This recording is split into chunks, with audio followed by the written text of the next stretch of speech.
Now, before we explore the export option, there is something I want to talk about and highlight, and that is our config file with the environment variables.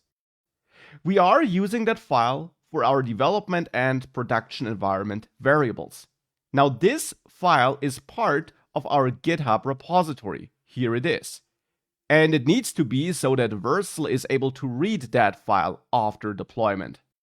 The problem with that could be, though, that this file can be read by anyone who has access to your repository. Now here it's a private repository, but if you're working in a team, that could still mean that other team members can view it.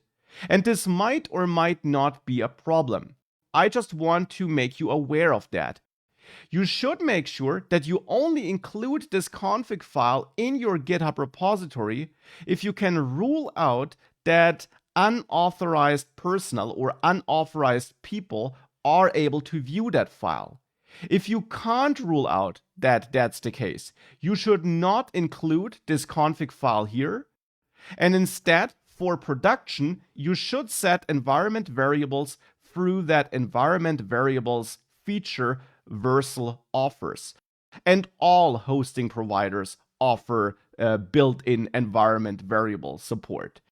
So you want to use that instead of using the config file for environment variables if that file could be read by people that should not have access to the data in the file. Here, for this use case, it's okay. It's my private repository, but still, we want to rule out that we run into problems here, and hence you should be aware of this potential security issue.